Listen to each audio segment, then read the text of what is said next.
The Free Agents podcast contains mature themes and adult language. Any discussion of gambling is for entertainment purposes only. Please abide by all laws in your location regarding gambling. This should be our intro. Can we start?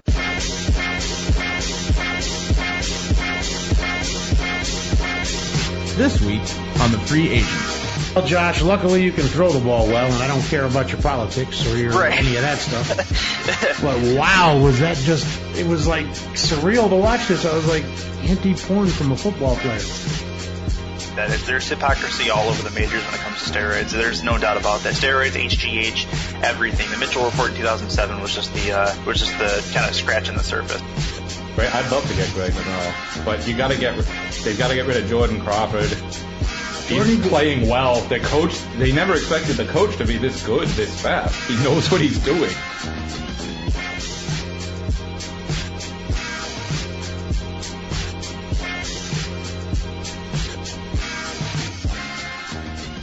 All right, we are rolling. If you're a Lions fan, this is awful. You guys messed up in the snow and the Bears won. This is like a double whammy. Yeah, it is. A lot of it had to do with turnovers and the fact that we just kind of disappeared in the second half and let the Eagles run all over our defense. DeAndre Levy, one of the defensive players for the Lions, called the defense for the Lions soft.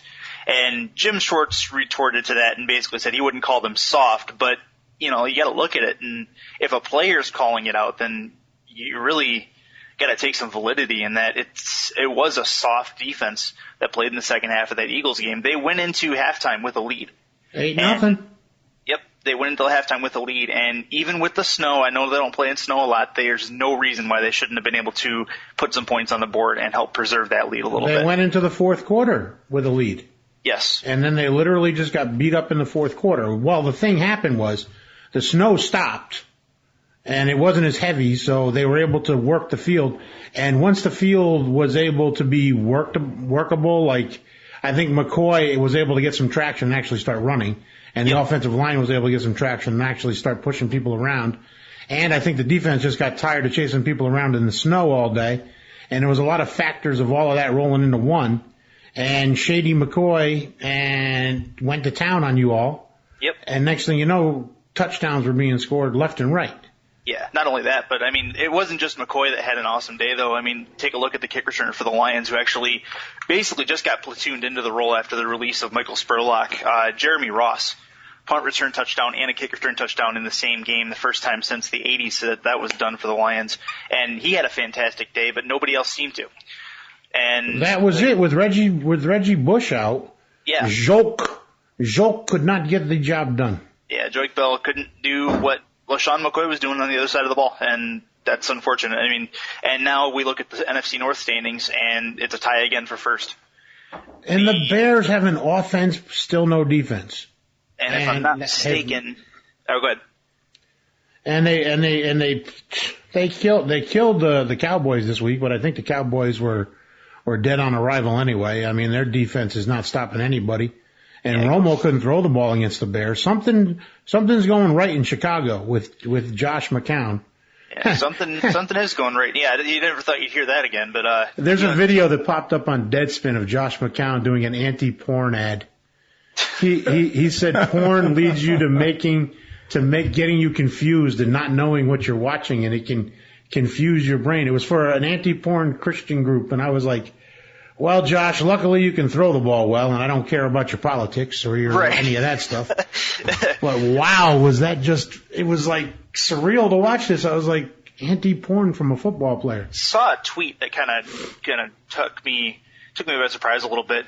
It was a tweet from the NFL, and it was the Around the League Twitter account from the NFL, and the tweet was something similar to, the better Josh McCown plays, the less likely it seems that the Bears are going to keep Jay Cutler long term.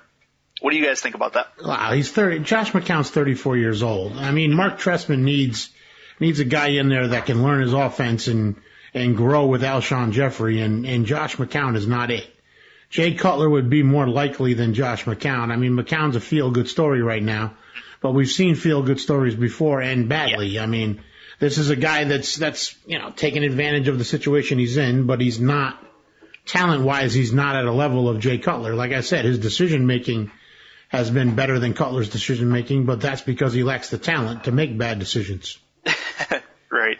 And taking a look at the, like I said before, the NFC North, the Bears go to Cleveland to play the Browns, and they definitely have a strength of schedule advantage this week over the Lions, who actually host the Ravens on Monday Night Football, which is going to be... That's the only game. The Ravens and Lions game is the only game that matters to both teams playing in it this week. The Saints are playing the Rams, it doesn't matter. Right. Bengals are playing the Steelers, it doesn't matter to the Steelers. Cardinals are playing the Titans, doesn't matter to the Titans. Packers are playing the Cowboys, doesn't matter to either team. Chiefs are playing the Raiders, only matters to the Chiefs. Jets are playing the Panthers, only matters to the Panthers. Bills are playing to the Jags, that doesn't matter to anybody. Right. Niners, Buccaneers, only matters to the Niners. Eagles, Vikings, only matters to the Eagles. Seahawks and Giants only matters to the Seahawks. Yep. The only one that might have maybe the Pats and the Dolphins. Implications. I was thinking Pack and the Cowboys. If either one of those is going to jump up into a wild card they're both spot. a joke. They're not jumping into anything. They're not jumping into the wild card. The only thing they're jumping into is a lower end of the draft. They should all be changing. That's the only place they're jumping into. The only other game that may is the Dolphins still have an outside shot at the wild card. Oh God, kill me. No, seriously, this is Ryan Tannehill maturing in front of our eyes. Yeah, too bad the rest of the Dolphins team can't mature. Anyway. Those are the things that happens. Yeah, absolutely. But Monday Night Football, definitely going to be a good game. Joe Flacco and Matt Stafford, definitely both two quarterbacks trending in different directions. They're both trending in the same direction. And Flacco, I was reading that Matt Stafford sucks in the fourth quarter now. Which is surprising because he has been good in the fourth quarter for whatever reason. The Lions as a team have been plagued by turnovers. Absolutely plagued by turnovers. They're turning it over 2 or 3 times a game, and it's killing them. They turned it over 3 times in the win over the Packers. They become 40-10. No discipline. Yep, Jim Schwartz is a problem. I'm starting to believe that, and that's something I didn't want to believe for the longest time. But a lot of their losses lately, I mean, even the one in the Eagles game, a lot of it came out of coaching decisions. It might be time to fire him and bring in Ken Wiesenhunt. He's available and he wants to coach again. He's itching for another team. He had his Belichick moment with the Cardinals, like Belichick had with the Browns, and now he wants his second team. He wants his chance to shine. I'm not sure about Ken Wiesenhunt. I'm not sure if he's a fit for the roster. Oh, he's a quarterback genius. He turned Roethlisberger around. He's turned Phillip Rivers around. He is the guy that makes quarterbacks. He would be a blessing for Matt Stafford and Calvin Johnson. A blessing for that team. Mm-hmm. I can agree with the passing game part of it. I'm just not sure about the way the roster is built around them. I'm not sure if he's a good fit, but it remains to be seen. We'll see what happens. Stafford's a big, dumb kid with a big arm. He's Ben Roethlisberger without all the rape charges. Matt Stafford and Calvin Johnson would love him. I'm just, as far as the run game goes, as far as the different plays in the playbook, I'm not sure. He was the guy that had Jerome Bettis running. Remember, Wiesenhunt was the guy that was running the offense for Mike Tomlin. This is a guy that knows how to run the ball. This is a guy that knows what to do with that. I mean, that Cardinals team was great with him, and they overachieved and got to the Super Bowl with Kurt Warner. Yes, I'm telling you, if you're going to pick a head coach, are you going to go with the guy from Baylor? Are you going to go with another guy from college? Are you looking at some other big assistant? I think a guy like Wiesenhunt is looking for a good opportunity, and this would be it. And then he needs to bring in a good defensive coordinator because that defense has an awesome defensive line. And they just need a better scheme, something to their secondary. The Lions secondary is atrocious. It really is. If the defensive line can't get pressure on quarterbacks, then they have trouble all game long. And that's on Gunther Cunningham. He needs to. Then you need to get pressure. If you're lacking somewhere and you have an advantage someplace else, you need to maximize that advantage. Yep. Gunther Cunningham. Yep, and that's just it. There's times that the Lions have not been able to do that. And look at the game in Pittsburgh, like I've mentioned a lot of times. That's a poster boy for this. They weren't able to get pressure on Roethlisberger. They weren't able to take him down, and Roethlisberger torched them. Steelers, they lost. Yeah, the football gods rained down loss on the Steelers against the Dolphins this week. Yeah. And it was almost not. The football gods decided to screw with me and give Antonio Brown that last play. where he did score the touchdown, but he stepped out of bounds, barely. Tomlin should have stepped in the sideline and put him back in. And if you have Antonio Brown this year, ladies and gentlemen, he's the third best receiver in football right now. Yeah. Antonio Brown, third best receiver in football right now. And he's going to be a weapon for a couple of years, for sure. I mean, that's going to be one piece they got to build around in Pittsburgh. And they have a young, good center in Pouncey. They still have Roethlisberger. They've got some decent players on this team. They needed a good draft pick, and they're about to get one. This team will be rejuvenated, and I still think Haley needs to go. They've been sniping back and forth at each other in the news this week, and, well, screw them. Yeah, I'm sick of Haley, and Roethlisberger's like, well, I like him, and he's saying the right things, but he's got to go. Yeah. I'd really like Wisenhunt to come back, but he'd never come back to Pittsburgh because they picked Tomlin over him for the head coaching job. I completely agree. Speaking of coaching changeover and mix-ups, we had Kubiak's out in Houston. It's about time. Just after we went to recorded last week. So and then Will Wade Phillips, one of the greatest coaches ever. Will he turn it around? No, he's not even he's the interim guy that's going to put the headphones on this week. Yep. Yeah. But there's talk now that they want to bring in that Shanahan is trying to, of course, blow his way up out of Washington. Wanting to get out of Washington and end up in Houston. And I'm like, wait a minute. Gary Kubiak was mentored by Mike Shanahan. You're going to hire the guy that taught the guy that just failed? So basically you're hiring his teacher. I don't know if that makes any sense to me. There's two coaching changes that, one just happened, of course, and I think Shanahan's going to be out as the Washington head coach. And Jason Garrett's going to go goodbye in Dallas? I think he'll actually stay. No. I think he'll stay. I think Jerry Jones is going to stick with him for one more year. I'm not really sure where he would go otherwise, to tell you the truth. Listen, the Cowboys, as we saw last night, if Des Bryant's healthy and DeMarco Murray's healthy and Tony Romo stands upright, this team can score points. Mm-hmm. There's a problem Jason Garrett has, and that's a problem he has on defense. He needs to bring in they need a new staff. Jason Garrett is a gutless wonder. It's time for Jerry Jones to realize his ego has gotten him a bad team. And he needs to let his ego not get the best of him and bring in one of those strong guys again, like Jimmy Johnson or Bill Parcells. Yeah, take a look at Jerry Jones, though, and this is something I've seen before. And do you remember back, I think it was probably the 90s, when they actually had somebody other than Jerry Jones running the front office of the Cowboys? And they were good. They were good for a while. Under Parcells, they were good. Under Jimmy Johnson, they were good. Not just the coach, though. I'm talking about the general manager. Well, that's because Johnson was the general manager too. Johnson made personnel decisions right along, and same with Parcells. Parcells was involved in personnel decisions. Now he's got Jason Garrett in there, and he doesn't want those old football guys telling him what to do. He got mad because a lesser human being who didn't make as much money as him and Jimmy Johnson or Bill Parcells was telling him what to do. Right. And Jerry Jones is used to being the big swinging dick in the room. So Jason Garrett has a little dick, and Jerry Jones is able to boss him around. Until Jerry Jones lets the reins go and quits running the personnel decisions of that team is going nowhere. Yeah. There's no doubt about that. It's like the Yankees. It's like a Yankee disaster when Steinbrenner. The Major League Baseball suspended George Steinbrenner from baseball for like 2 years or whatever it was. And Gene Michael and the rest of his baseball team ran the team and brought kids up from the minors and developed talent and didn't trade everybody away. And all of a sudden the Yankees went on a run and won a bunch of World Series. Steinbrenner comes back and they're signing A-Rod. Right. All right. So there's sometimes these egomaniacal owners need to be put in check. And there's nobody there to put Jerry Jones in check. He just runs the show. He's a monstrosity of a human being. Now, what I wonder about is like in Washington, I don't understand why, if you're Dan Snyder, why you haven't gotten rid of Shanahan already. A man who's been trying to get out. I heard he was trying to leave last year. He was trying to shoot his way out. So why not just fire him or just have him leave now and, start to move on now? At least, show your fans and stuff that you're making some progress. Here's what I'm thinking about that. I'm thinking because Snyder really doesn't want to blow it up again. They've been a bad team for a while, and they had a little bit of success winning the East last year.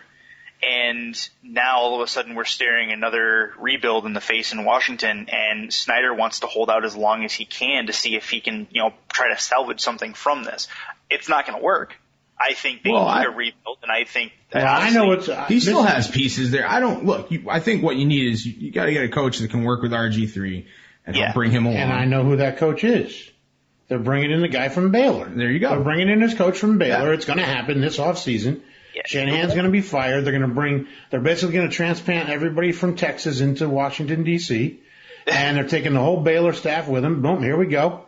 And it's time, and you're going to see, Pierre Garçon, Alfred Morris, and Robert Griffin. That's not a bad three people to have as your top skill player. It won't be a drastic rebuild. It will be a staff rebuild for the most part, because they need a new set of minds in here. They need to do something different with RG3, because what they're doing with him after injury is not working. And even what they were doing with him before injury wouldn't have lasted. The injury was just speeding up the process, I think. And the worst thing for the Redskins is their number one draft pick this year, which look like it's going to be like number 2 or number 3 in the draft, goes to St. Louis. Oh, absolutely. For the RG3 trade. Yep. Now, if you were St. Louis, would you trade your draft pick and Sam Bradford for RG3? Honestly, no. And if Dan Snyder's smart, he reboots with Griffin. He brings in the coach. Yeah. They say all the right things. They bring out the offense. They show it off in preseason. They show these big explosions. They get a bunch of Baylor receivers, which, if you're looking at the Baylor receivers that are in the NFL right now, Josh Gordon is doing really well. That's a school that produces a lot of good players and has a very good offense. Now, here's a thought that's kind of been irking me about the Redskins, and this is something you may or may not agree with, but I'm thinking I don't want it to happen, but I'm really thinking this RG3 thing is going to be a younger version of the Michael Vick disaster in Philly. I don't think he's. I don't. The thing with RG3 is he's not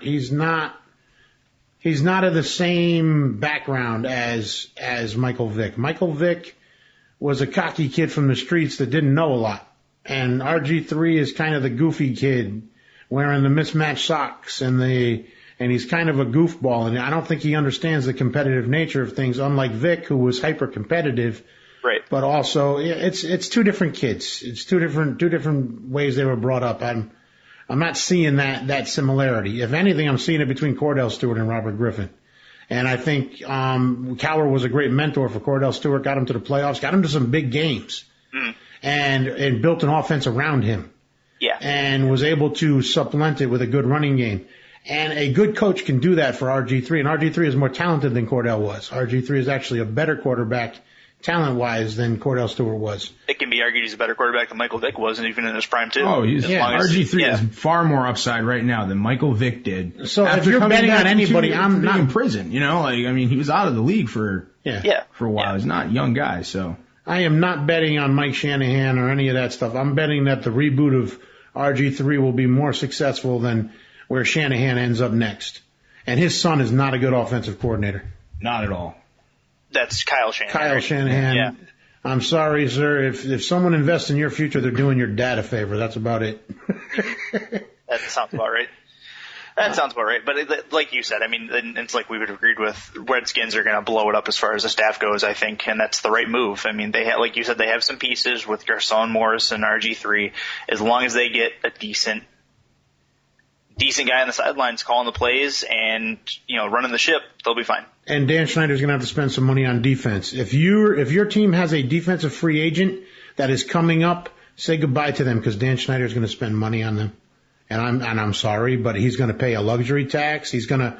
Dan Snyder is one of those guys that makes more money than he knows what to do with. Mm-hmm. So he's just going to spend it. He's going to be like Prokhorov is with the Nets. He's just going to pay luxury taxes and not worry about this. Hopefully it ends up a little better than the Nets disaster, though. Well, Washington is living through the Nets disaster right now. Yeah. So he's already living it. Now the teams that aren't living a disaster played on Sunday night. The Seahawks and the 49ers. And everybody and their mother thinks the 49ers are back. I just think this was that one game where they were able to win at home. They didn't play that well. And I just think this was one of those games where, all right, you just give it to them. But Seattle's going to beat them when they come to Seattle in the playoffs, and I don't think I still think the Niners are a not a top tier team. They're not the Seahawks or the Broncos. They're a step below that tier. I think they're a step below the Saints. If we're doing power rankings, they're below the Saints too. Oh yeah, I think there's a whole bunch of teams that are lined up that are better than San Francisco. I think this is definitely a fluke week. Neither team played particularly well. Defenses showed up for the most part, but the majority of Seattle's points were scored in the second quarter.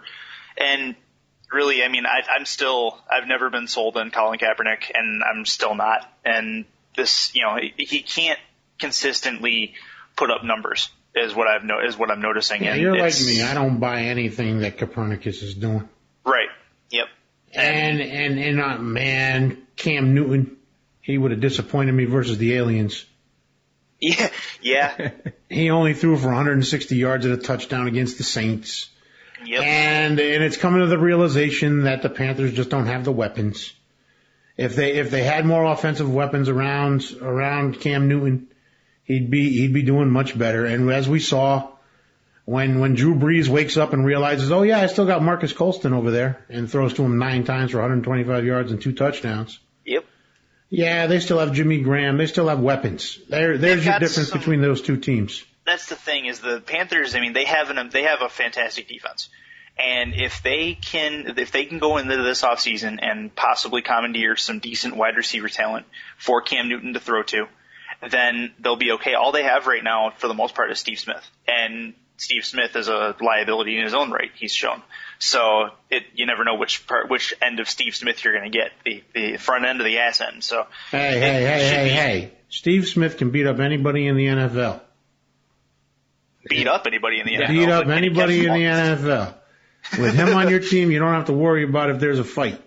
Right. Now, if you want to win a football game and score touchdowns, that's a different story. Right. He's good in hockey. Yes, he'd make a great enforcer. There's a second career. There you go. Let's switch gears a little bit, and let's talk about your Yankees. The New York Yankees? The Yankees? The New York Yankees? Yes. The New York Yankees got rid of Robinson Cano. Uh-huh. Mr. Cano is now over in the Seattle. Pacific Off Northwest. to the West Coast. With He is drinking Cano Starbucks and wearing flannel shirts. for a massive contract. Cano is gone, so we've replaced him. Yep. You know who we've replaced him with? Who? An Kobe outfield. Ellsbury, Carlos Beltran, and Kelly Johnson. Yeah, you replaced the second baseman with 2 outfielders. Yep. And Kelly Johnson, who plays second base. Yep. Okay. All right. Yeah. And hit a lot of home runs last year and strikes out a lot. Yeah. And he's we'll like take a Mark advantage. Reynolds. Everybody they're signing is going to be a guy that can take advantage of that short porch. Every single guy they're signing can take advantage of that short porch. Oh, absolutely. McCann, Ellsbury, Beltran, and Kelly Johnson all hit homers to that side of the field. Yep. So Brian Cashman is building a team, and he's spending some money, but he's doing it in an analytical way. He is getting players that will play well in his park. Yeah, absolutely. And now they need pitching. Yeah, let's absolutely. After you got rid of Phil Hughes. Oh no. Bye, Phil Hughes. Like I said last week, I'm still celebrating the good riddance of Phil Hughes. Matt Garza. I want Matt Garza. He's 30 years old. He's pitched in the American League East before. He understands what's on the line. He would be good slotted in behind CC.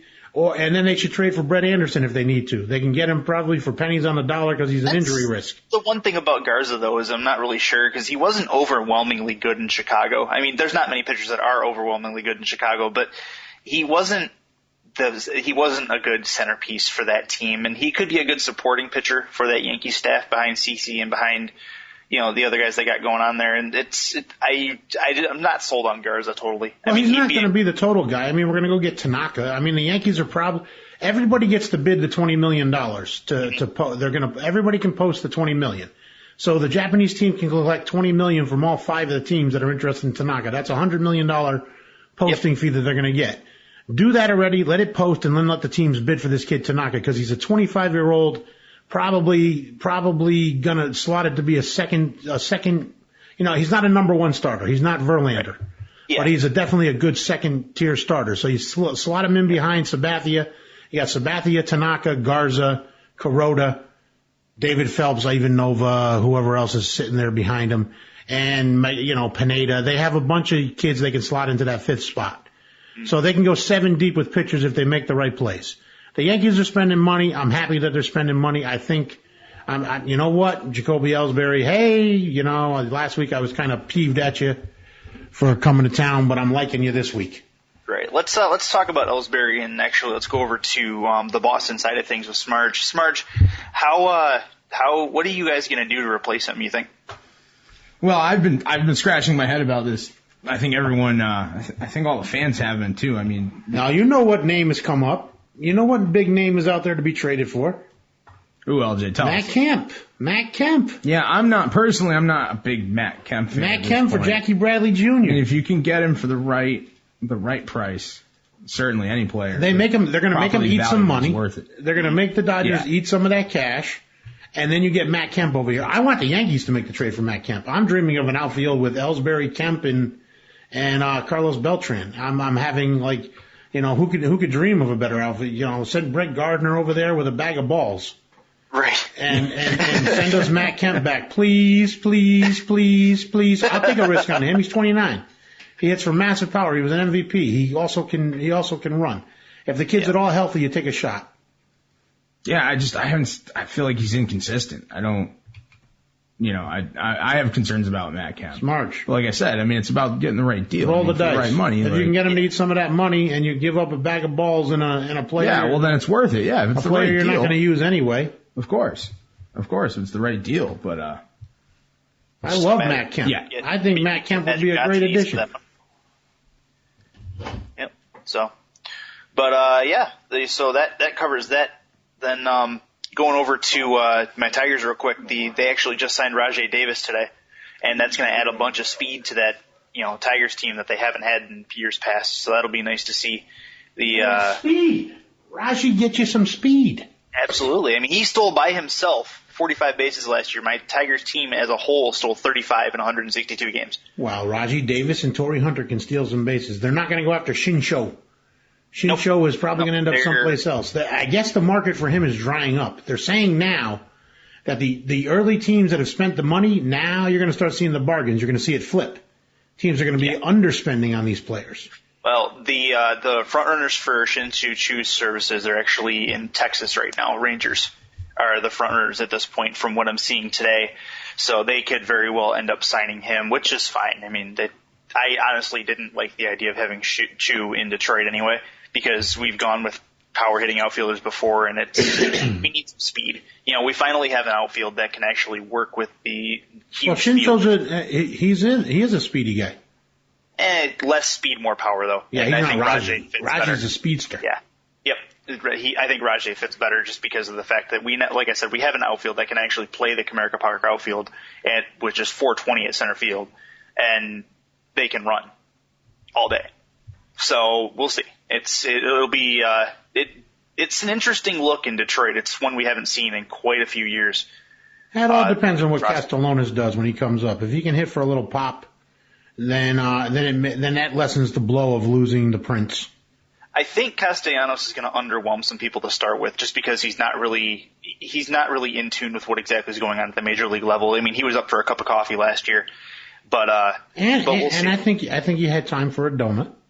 Yep, maybe. Yeah, he was here for a few weeks, but I don't think he's going to come out of the blocks swinging, hitting 12 home runs in the month of April or nothing like that. So, but we'll see. Now let's talk the Mariners. Yeah. The Mariners had an article come out that said that their front office was a disaster, and it probably came from the manager they fired. And so you got to take it with the usual caveats. That was Eric Wedge, if I'm not mistaken. Eric Wedge was telling everybody how much of a disaster these motherfuckers were and everything else. I'm using Jason Kidd's word when he talked about Lawrence Frank and his motherfucking team and how it's his motherfucking. But we'll talk about that later when we'll get to Smitty Jason Kidd. I was reading about that earlier. I can't wait to talk about it. But Eric Wedge was pissed, and he went and said that they were a disaster. So the disaster went out and signed Robinson Cano, and looks like they're looking to trade for David Price. And so you'd have King Felix, David Price, and I think he's either Korean or Japanese pitcher that they had last year. A top 3 rotation. Right there, top 3 guys in that rotation, probably better than any 3 pitchers in baseball. Yeah, I can't. Yeah, that's absolutely right. That's 2 Cy Young Award winners and another guy. And the other guy's pretty good. Yeah. Yeah, the Mariners are looking up. It'll just be a matter of how far up they can go and how soon they can make that happen. How many good years do you think this Felix have left? The King, he's 28. Him and Price could grow old together. Oh yeah, okay. I mean, Jesus. I don't know. He's got a lot of innings. That arm's got some mileage on it, though. That may be, but that's a kid that hasn't had issues with his arm. He takes care of himself. He doesn't have like that Strasburg, torque thing going on with his arm. Yeah. His delivery's smooth. He's not a kid that looks to get hurt. I think Price is more of an injury worry now. Yes. Because Price is a thin kid who, he could stand to use some HGH and some roids and get a little pumped. He's a thin kid. Right. Seattle has some pieces. They have Justin Smoke and then Dustin Ackley out of the outfield, and both of them, Justin both of them Smoke strike out a lot and are very disappointing. Because I've had them young. both on my fantasy team. I don't want to hear it. They're young. The smoke monster is awful. Smoke show.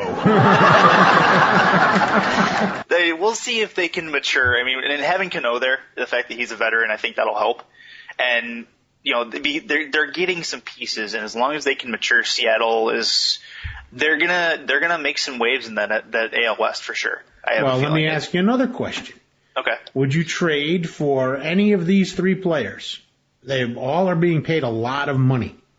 Probably more than what they're worth. Cliff Lee, Cole Hamels, or Jonathan Papelbon? Oh. They're all available. Jonathan Papelbon. I see Smart shaking his head. I'd say no. What? If I'm the Yankees, I make a trade for Jonathan Papelbon. Yeah, well, I send him a bag of balls, and I'll say, we'll pay Papelbon's salary. That's the only trade, I think, out of those guys that would make sense for anybody. Papelbon is the Yankee closer. I would be. But I don't think it's a great. I mean, they could use. It would be great for them to get a closer. But that's not a great deal for anybody, for any of those guys. None of those guys are a sure thing. Yeah, my Tigers wouldn't be interested. He could come out to the Goodfellas version of My Way by Sid Vicious. Instead of shipping up to Boston, he'd come out to My Way. Man. And he would just would be so raw. Excuse me while I vomit. It'd be awesome. I'd love it. Set Papelbon free to come to the Yankees and let them be the awesome closer that he can be. Because he is really a good closer. He's still one of the best closers in baseball. Did it for the Phillies. Can do it in the clutch, as we saw with the Red Sox. If the Yankees are going to make a trade for anybody, that's the guy you make a trade for right now. That improves their team instantly. Yep. Along with the other additions, let him go and sign Garza, but you need a good bullpen. And the Sox made my favorite signing of the winter so far was the Sox signing the Cardinals relief pitcher there, Majeka. He was their closer for the majority of the year till he got hurt. So you got him at a reduced injury rate. He's a sinker ball pitcher. He pitches to contact. I think he pitched 4 balls all of last year. Yeah. 4 balls all of last year. Other than that, he pitches to contact. His balls get over the plate and people get out. So the Red Sox just got themselves insurance if Koji isn't what he was last year, and to be in the next closer. And let's be honest now, Koji's probably not going to be what he was. No. So this guy is probably going to be your closer by the end of the year. And you guys got him for a song. I agree, LJ. I don't think you can expect Koji to have a repeat year. That's so infrequent for even the best closers. And they went out and got somebody early. They got the guy they wanted. They're not messing with Balfour. They didn't trade for Jim Johnson. Yeah, none of that. They got the youngest guy and they got the best guy, I think. And they got the best deal. After Grant Balfour's episode in the playoffs against my Tigers, I feel like if he was a free agent for the rest of his life, I wouldn't be sad. It looks like he's getting signed. Who did they say was signing him today? I forgot. I saw it on Twitter. Orioles, who traded Johnson. Yep. Closing in on Grant Balfour, possibly. Yeah, I think that's an overrated move. I don't think he's as good as even without the attitude. I don't think he's as good as everyone says he is. The one deal that we haven't talked about, and it is the It's the team that resides in the sinkhole at Citi Field in New York. And that would be Curtis Granderson to the New York Mets. He came out and said the real New Yorkers are Mets fans. Well, I'm sure John Stewart would agree, but that's neither here nor there. Do you think this improves the Mets? I mean, honestly, I'm not sold on it. What do you think? Granderson is going to be, if he's hitting ahead of David Wright, he's going to see some pitches. So, I mean, they can't walk everybody. And as a Yankee fan, I've watched Granderson, and Granderson's a good guy. Yep. He plays hard. He's more than willing to do what it takes to win. He won a World Series with the Yankees in 2009. Yep. So he's got playoff experience. This is a plus signing for the Mets. It doesn't push them over the top. It doesn't make them a great team. No. They're 2 years away because Harvey's going to miss for most of next year too. So next year they're going to spend the time developing Searcigar. They're going to spend the time. Zach Wheeler's going to have another year under his belt. This is a transition year. Next year the Mets have more money to spend. The ownership comes out of, they were in some kind of problem with the money with the Bernie Madoff thing. As I made the joke. My friend's wife was asking, what's Mets jersey she should buy her husband? I said a Madoff jersey. Because that's the motherfucker that's had the most impact on that team over the last 3 years. Yeah, I'll agree with your points on Granderson. He grew up in the Tigers farm system and came to us and basically just started playing a fantastic center field. I mean, he's a fantastic center fielder, great range. The thing that doesn't really sit well with me is I realize his attitude's there. His attitude's right where it needs to be. I'm not sold on the Mets' attitude in the front office because they seem to sign guys. They'll sign like one or two, decent names, and nobody around them has any kind of supporting cast. I mean, with the exception of Harvey, what have the Mets done positively other than the Mets have a great pitching staff right now. They have a good young pitching staff. That's a pitching staff full of kids that are number 3 starters or better, and they have a good bullpen. What they don't have is guys that can hit. Yep. My brother-in-law is a Mets fan, so I hear it all the time. I get the inside scoop about the Mets. Yeah. And he said that they can pitch. They can pitch the lights out. Mm-hmm. They can't hit. Once they get someone who can hit, which Granderson is a step in the right direction, then they have Wright. Then when they can spend a little more money, they can go after somebody else. Now watch, too, what the Mets do with the bottom basement guys that are still left out there. The Mets are going to be the team that can come in after and still spend some money like the Red Sox did last year. Yep. When they ended with, the Red Sox overpaid for Napoli this year because they underpaid for him last year. Who's this year's Napoli? And that's the guy that ends up with the Mets. With the Mets. And the Diamondbacks just got better. Did you see that? They made a 3-team trade today. Oh, the Diamondbacks, White Sox, and somebody else. I didn't see the other team in that. The Angels. Angels, yes. Traded Mark Trumbo and his 35 home runs to the Diamondbacks. And the Diamondbacks sent Adam Eaton to the White Sox. Yep. The White Sox sent Hector Santiago to the Angels. And Tyler Skaggs, the great young rookie pitcher, ends up in California. So California gets 2 very good starting pitchers. Yeah. For Trumbo, which the Angels needed starting pitching. Yeah, they desperately did. That was one of their big things last year is they weren't able to pitch. I mean, every game was a shootout, and that's something that you just can't do in Major League Baseball and expect to win a bunch of games. I think the ultimate winners out of this are the Diamondbacks because they needed the guy that can hit the 30 home runs. And well, they're saying he can hit 50 in that stadium in Arizona. Absolutely, because the ball's going to carry because of the heat. And that's exactly right. And it's an easier hitter's ballpark than in California. Mm-hmm. The Diamondbacks. And he can take advantage of, I don't know. I mean, I guess he'll be better. Yep. So if you're looking at a fantasy guy whose value Trumbo. Just increased, Mark Trumbo. Yep. Major League Baseball had their miserable Hall of Fame nominations and their who's getting in. Right. And this year they didn't pick any players. Nope. They picked 3 managers. All right? They picked Tony La Russa, they picked Joe Torre, and they picked Bobby Cox. All right? Tony La Russa made his living managing players who do steroids. Made his living. Jose Canseco and Mark McGwire are two of the biggest offenders ever in the history of baseball when it comes to steroids. And they're giving him they're saying, here's a World Series. Here's a Hall of Fame. Here's your entrance into the Hall of Fame, but we're going to ignore all the crap that you ignored but we won't ignore the crap that you ignored while you were winning. That's basically it. I mean, Tony La Russa had to have known his guys were doing steroids. He's an idiot if he didn't. And he did not say anything about it because his teams were winning. Here's why it doesn't matter, LJ. These guys are managers. They don't pick their players, and they really don't have a huge impact on the game. They have an impact on certain games, some games which matter a lot. But day to day, what's your manager really doing? That's the bar that the Writers Association, I think, looks at when they make these decisions to vote. You know, like they didn't choose to have the steroid players on their team. Do you think they were going to do anything about it? There's a bunch of guys that used to blow fucking Tony La Russa in his office after the game so they could get a good quote. Fuck the writers and their little association and their little voting every year like they're fucking kings. They shouldn't have the fucking say in who gets in the Hall of Fame anyway. Well, I think Smargy does have a point, though. I know he has a point, but I don't like his point. So I'm going to make snarky comments. Ladies and gentlemen, now we're going to talk about some basketball. And there was a homework assignment I handed out to all my Celtic fan friends.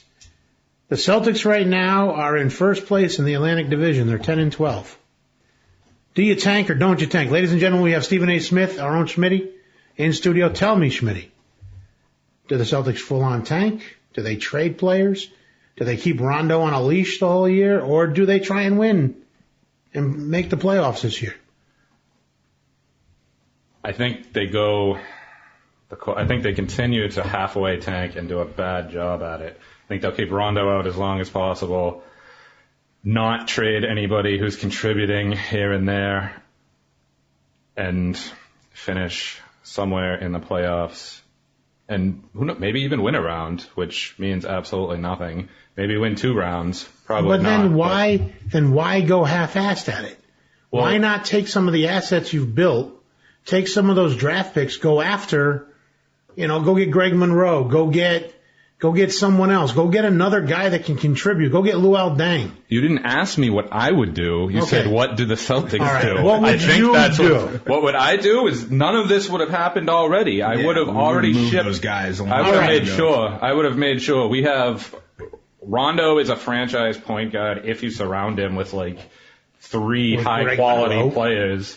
Great. I'd love to get Greg Monroe, but they've got to get rid of Jordan Crawford. He's playing well. They never expected the coach to be this good, this fast. He knows what he's doing. The greatest stat ever from Sunday. Jordan Crawford had less turnovers than Tom Brady. Yeah. Jordan Crawford had less turnovers than Tom Brady. Jordan Crawford had 0 turnovers in a basketball game. This is Jordan Crawford, ladies and gentlemen. To non-NBA followers who don't understand, Jordan Crawford is, how do you give him, I don't even know. He's think maybe end of his career, Chad Johnson at one time, Ocho Cinco. In New England. Crazy, just all over the place, not knowing what's going on, and think that Jordan Crawford all of a sudden is a premier point guard that people are riding in fantasy now because he's putting up double-doubles every night.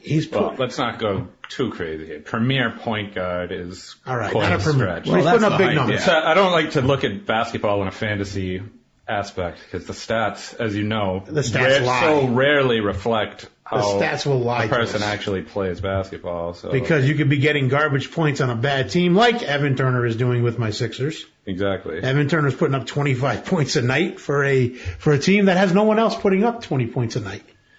So there's your reason. So you have to, yes, be leery. But if you watch the games like I did on Sunday, when the Celtics were on national television, was it Sunday? Friday night they were on national television. They were on the ESPN. And everybody and their mother was talking about how Brad Stevens is a miracle worker because he's turned Jordan Crawford into a good player. People looking at him with their eyes are going, this is not the Jordan Crawford we knew before. No, he's not a complete loser.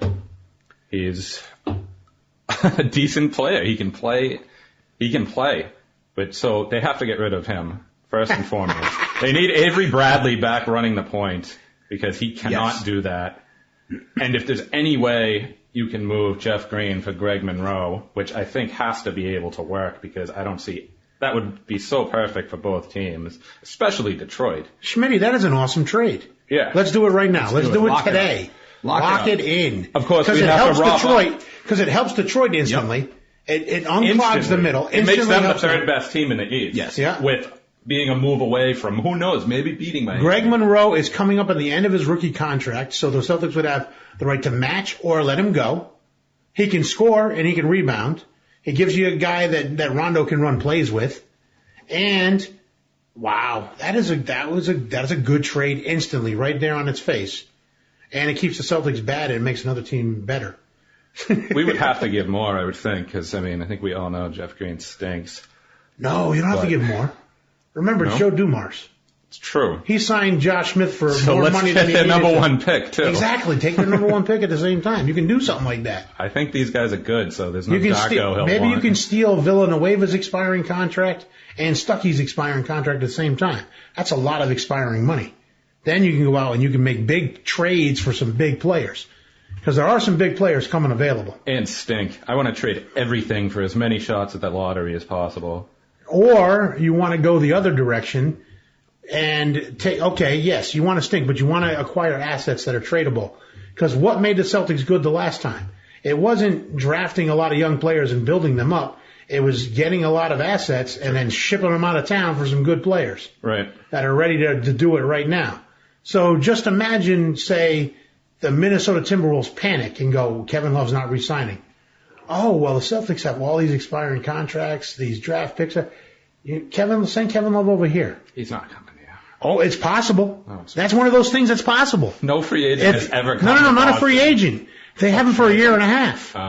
Remember, they're going to panic. They still have him for the rest of this year and all of next year. Yeah, why did he only sign that 4-year deal? Because he didn't want to stay in Minnesota. He wants to go back to L.A. Russell Westbrook's contract expires at the same time. Guess who are still best friends and chat on Twitter together? Russell Westbrook and Kevin Love. They played together at UCLA. Guess where they want to land? The Lakers. Boston? Well, they could. That's another spot, but they really do want to land. They really do want to land the Lakers. LA, yeah, but you could rent Kevin Love for a year with a healthy Rondo, and then you'd have a team that could compete with some other pieces. Yeah, but this is what this league has come down to for Boston. You've got to get in the lottery this year as many times as possible, LJ. Look at these then kids. You're not doing it. Well, I know. That's what I'm saying. You're not doing it. You're not going to get Wiggins. You're not rigging for Wiggins. Who's the next Paul George?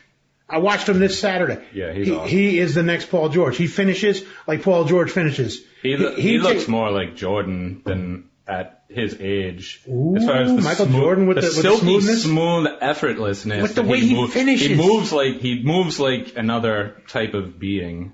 And if you can finish like that, you watch I don't know these how guys, good he's going to be. How good he's going to be, but he's. And you notice Andrew Wiggins when you Should be watch great. other college basketball games. Like I've been watching UConn, and they have a kid, DeAndre Why? Daniels. Well, because they're undefeated and they got Shabazz Napier hitting game winners, and I it's hope a lot UMass of fun. is playing him this year. Well, I hope so too. It'd be a lot of fun to watch. Chaz Williams versus Shabazz Napier would be a sick fucking matchup. Oklahoma City, Schmidt. Oklahoma City is 10-1 in their last 11 games, and look who they've beaten. Do you know who they've beaten? No. They've beaten all the good teams. I know they beat Golden State the other night. They beat all the good teams. Yeah, they're a good team.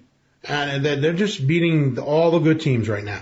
I think if Westbrook didn't get hurt last year, they're probably in the finals. Look at this. They beat the Clippers. They beat Denver. Clippers stink. They beat Golden State. They beat Minnesota. They did lose to Portland. That was a tough one. Then they beat New Orleans. Then they beat Indiana. Portland's nasty. They beat Indiana. Easily. Handily. But that was Indiana coming off the back-to-back. But Durant still threw that up. ain't worth 30 Durant points, threw bro. up 36 and 10. That ain't worth. You can lose by 14 there. That's fine. Not 30. That's a no-show. Oklahoma City, and they're doing this all with a handcuff of a head coach. Because Scott Brooks is not a good head coach. Am I wrong? I mean, wouldn't Mike D'Antoni? Most head coaches aren't very good. You're right. I think he's good enough to take that team. But Bob to the Valgaris, finals. who gambles on basketball, who bets millions of dollars on these games, said coaches matter a whole lot when it comes down to evaluating these teams. They do. And the ability for them to get past, say, San Antonio, when talent levels are near equal, then I'm sorry, but San Antonio's still got to be the favorite, right? Well, that's just because of Popovich. Is Doc Rivers going to help the Clippers beat anybody in a 7-game series? I don't think they're beating anyone in the West.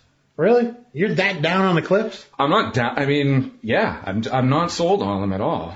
Well, what are they lacking? They just signed Steven Jackson. Will that matter? Will that matter? Come on, Schmitty. Steven Jackson. It could be a contract. You might shoot a gun in the air or something. That might help them. Well, it don't matter when they're fighting. I don't see how it will help. Yeah, no. I mean, the Clippers are 14-8. I know. I mean, I'm not saying they're terrible. I'm saying I don't see them beating they're Portland. doing better than Golden State. I don't see them beating Portland, Oklahoma City, or Golden State, or San Antonio. Rip City. Probably even Houston. You on board with what's going on in Rip City? Yes. Sold. So totally all in on Rip City? Don't think. You know they're using iPads now to review plays right on the sideline. There was an article about that this week. That's pretty cool. That they literally will watch what happened on the court, on the sideline, and go, adjust. And then Damian Lillard goes, well, I was watching Jody Meeks do that play right on my iPad, so I knew he was going to end up in that spot. So if you watch, I cut across and cheat, and I end up blocking his shot so we can win. That's the type of shit Portland's doing right now. That's keeping them head and shoulders above the rest. And Wes Matthews has jumped to the next level as a basketball player.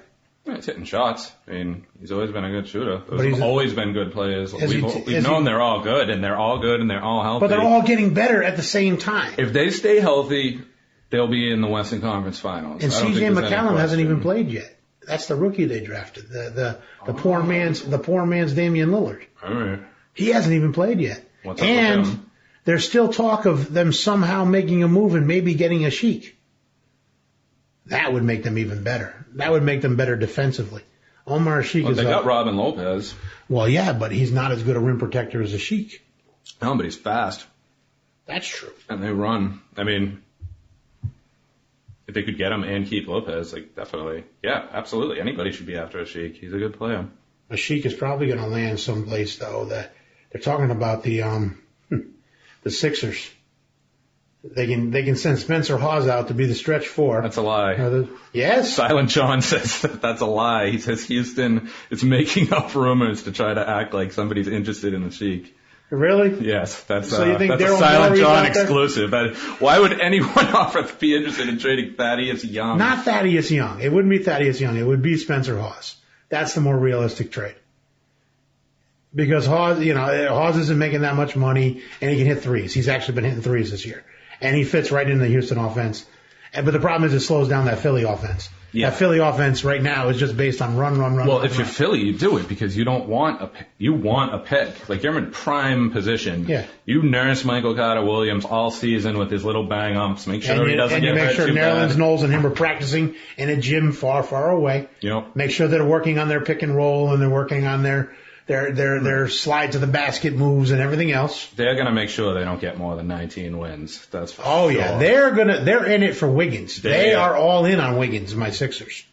They think he's gonna be this. They think he's the second coming of Paul George, and they think that they have the players around him to build a good team right around Wiggins with Michael Carter-Williams and Evan Turner and Thad Young and. I like Randall. Should get Randall. If they drop, that would be good too. That guy's an animal. He is an animal. If you watch him, he's taking triple teams. He reminds me of Larry Johnson. Yes. I love it. He is Larry Johnson. I love that.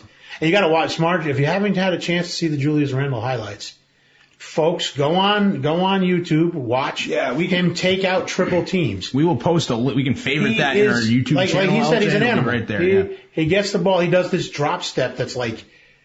And next thing you know, he's in the lane and just and then you're scared. And then you turn on the channel and you watch Jabari Parker. And then you watch him look like a cross between Paul Pierce and Carmelo Anthony.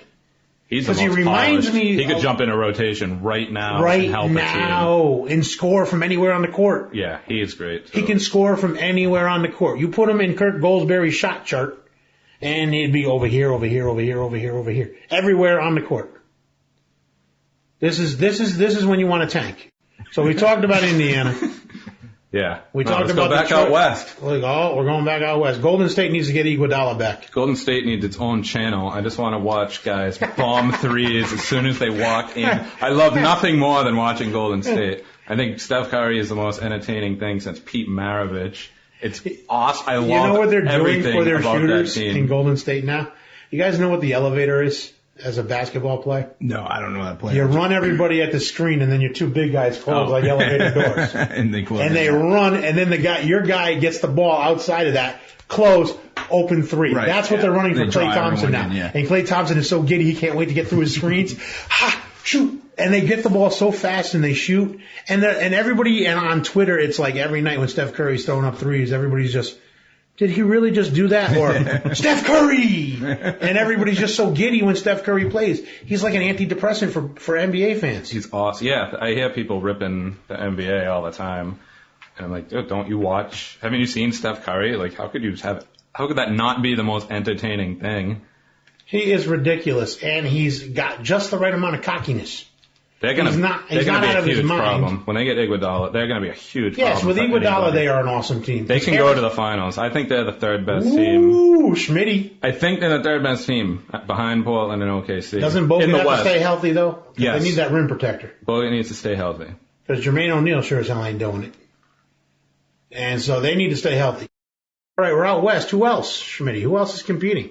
We know San Antonio. Houston's awesome to watch, too. You have to watch Houston at any given time. Houston's good. They're Houston fun had a to big watch. win the other night. Yeah. Houston's a good team. They can beat people. Dallas is fun to watch, too. Dallas is a lot of fun. Monte Ellis is... Dirk is back. Him and Dirk and Monte Ellis are like a cop buddy movie. I love Dirk. I love watching Dirk. They beat Golden State. They did lose to Utah and Phoenix, so that's not good. We can't be having this. What's going on, Rockets? No, Rockets, well, they've had some injuries, sort of. Parsons has been banged up, and Lynn's out. Yeah, Jeremy Lin's out. But, I mean, they beat Harden's San been hurt, Antonio. too. They've beaten Golden State. They beat Memphis. They beat Minnesota. They've been beating the teams they need to beat. The West is where all the great basketball is happening, Joe Smart. No doubt. Late at night, 10:30, between the 10:30 and 1 o'clock hour Eastern Standard Time, you should be watching NBA basketball.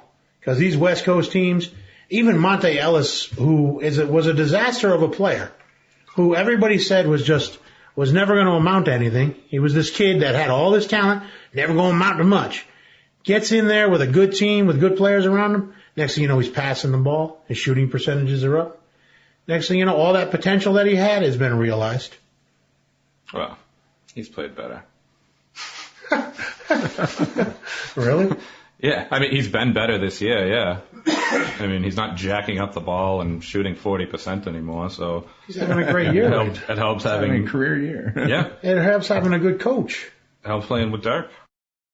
What do you think about Denver? Brian Shaw has been playing good. I don't think about Denver. You don't think about Denver?